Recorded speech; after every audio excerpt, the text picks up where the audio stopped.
Alô, sabadão, aquele abraço do Tomazão para você que está ligado aqui no nosso Tomazão TV. Um ótimo dia, um abençoado final de semana.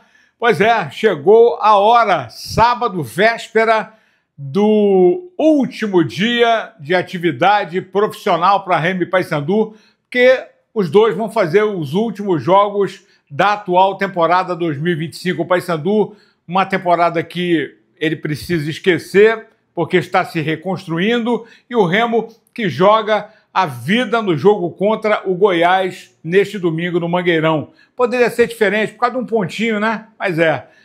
Mas é o que temos. Tudo pela vitória e com a revolta da torcida, a falta de sensibilidade da CBF de escalar o Rafael Claus para apitar o jogo entre Remo e Goiás. O mesmo Rafael Claus que ajudou a não deixar o Remo se manter na Série B em 2021 e rebaixou o Remo para a Série C. Dessa vez, ele não vai rebaixar, o Remo está na Série B, mas pode atrapalhar a vida do Remo, que é o que nós não esperamos que aconteça, que ele possa fazer uma grande arbitragem, mas, de qualquer maneira, poderia ter sido evitado. A gente vai falar sobre isso aqui e alguns comentários aí ridículos que eu acabei lendo aí nas redes sociais, mas nada a ver. Não esquece de assinar o canal, de acionar o sininho, de deixar o like. Vamos reforçar o conteúdo. Quanto mais like você der, o YouTube vai divulgar o nosso canal e a gente vai ficar mais forte, subindo. Aos 40 mil aí, chegando, eu vou anunciar os prêmios do sorteio dos 50 mil. Então, vem com a gente, dá essa força para o Tomazão TV. Vamos começar falando do Paysandu, que hoje faz o treino pronto na Cidade do Galo. O time do Paysandu ainda não está definido. Tem 6 garotos na relação dos 18 jogadores levados pelo Inácio Neto para o jogo contra o Atlético. O Atlético que briga pela manutenção. A gente falou aqui, no decorrer da semana, a respeito de algum incentivo financeiro que o Paysandu possa ter sido oferecido ao Paysandu, principalmente pela Ferroviária, que é quem briga diretamente ali com o time do Atlético para se salvar e se manter na Série B do Campeonato Brasileiro. Deixa a coisa acontecer. O Paysandu tem que ir lá e jogar o futebol dele. Como foi bem contra o Manaus, poderia ter vencido e acabou empatando o jogo. Desperdiçou aquele pênalti com o Brian que vai estar na lateral esquerda. O Heverson não viajou. Então o time tem algumas dúvidas no meio e no ataque, mas na zaga o Edilson, o Lucão, o Quintana e o Brian Borges, com o Gabriel Mesquita no gol, né? O Pedro Henrique, Carlos Eduardo Vinícius, Ramon Vinícius, né? E no ataque o Marcelinho com o Denilson, né? O Marlon tá fora, o André Lima também tá fora, e o Peterson pode ganhar essa chance, essa oportunidade de começar jogando. Vamos aguardar. Esse é o Paysandu para o jogo contra o Atlético, porque as atenções estão voltadas para o Mangueirão nesse domingo.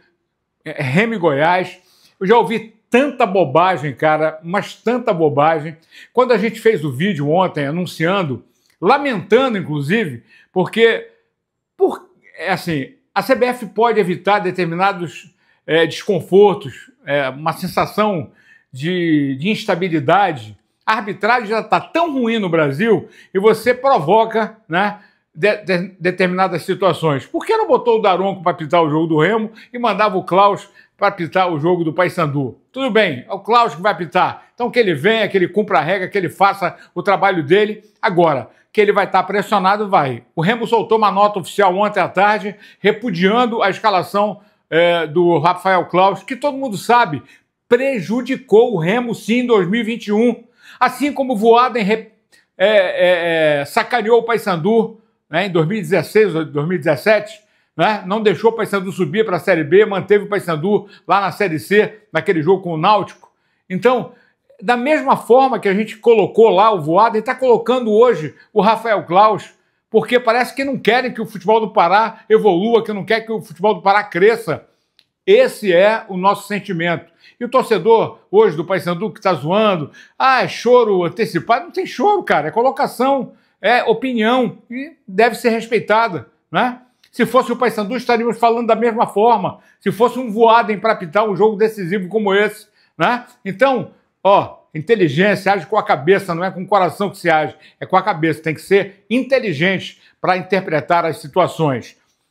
O Remo não deve inventar, ou seja, o Guto vai manter um time sem improvisações. Pedro Costa na lateral, é o que tem, então tem que ir com ele lá, vai marcar, não vai atacar, fica lá guardadinho, fecha lá o setor defensivo, com o Klaus, o Kaique e o Sábio voltando, fazendo aquela dobrada ali pelo lado esquerdo. O meio pode ter uma mudança, o Jaderson, o Natan Pescador, o Cantídio pode entrar, né?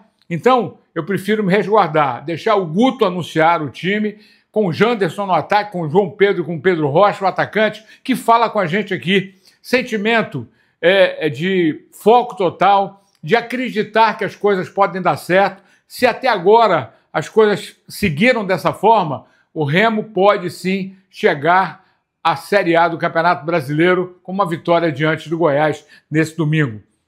E para isso, além de jogar futebol, tem que acreditar. E o Remo é para quem acredita. E que tem que ter fé também. Fé é o que não falta para o Pedro Rocha. Fala aí, artilheiro. Eu também sou um homem de fé. E eu acredito muito nas coisas que Deus vem fazendo para a gente, principalmente esse ano, por tudo que a gente passou e chegar nesse momento, nessa reta final, nesse último jogo, com possibilidades grandes de conquistar esse grande objetivo. Então é nisso que eu procuro se apegar, nessas coisas que acontecem, em todo o trabalho que vem sendo feito. E como você falou, coincidência, né? Coincidências acontecem também, e eu acredito muito nisso. Eles dizem que ali o Clube do Remo é um time mais agudo e você se apresenta mais para finalizar. É isso mesmo? Um ataque com você, o João Pedro e o Janderson, pode repetir esta parada? Não é o Guto que está falando, são os analistas. Sim, na verdade eu acredito que essa fala foi muito por tudo aquilo que a gente construiu esse ano, né? Acredito que os melhores resultados que a gente teve, com gols, com jogadas perigosas durante os jogos, foi por esse lado do campo ali, jogando com o Sábio, saindo ali de trás com todo mundo, mas acho que ficou mais marcante foi isso, né? Eu jogando ali pelos lados do campo e recebendo alguns passes do Sábio, que tem um bom passe, que tem uma boa construção de jogo e que nos ajuda muito ali no ataque. Então, acredito que isso marcou bastante e todo torcedor, os analistas, como vocês dizem também. E é isso, eu acredito que o coletivo sempre, sem dúvida, é o mais importante. Então, todos nós temos que estar preparados para esse grande jogo. Aí o Pedro Rocha, 14 gols, é ainda o artilheiro isolado, tem o Carlão colado com 13 lá, o Selmo Ramon tem 10, atacante do Goiás, também está brigando pela artilharia, mas difícil, né? A última rodada não tem, o cara não vai fazer 4 gols no Remo, né? Pelo contrário, o Remo é que tem que fazer 4 no Goiás para ganhar o jogo e garantir aí uma vitória importante, torcendo lá pelo tropeço da Chape, do Criciúma. Poderia ter sido diferente, como disse, um pontinho está fazendo uma enorme diferença nesse momento, mas o Remo tem que entrar, jogar futebol, esquecer a arbitragem, vai ter o estádio a seu favor, a torcida do Goiás vai estar lá, protegida pela polícia militar, sem problema nenhum, todos torcendo para um grande espetáculo, que é isso que a gente quer. E que o Klaus não venha estragar o espetáculo, que ele venha aqui, aplique a regra e que ganhe aquele que for merecedor. E tomara que seja o Clube do Remo. Hoje só um jogo pela Série B, Novo Horizontino, CRB, e amanhã os 8 jogos restantes para definirmos os 4 que sobem para a Série A. Os 4, que só 3 vão garantir, né?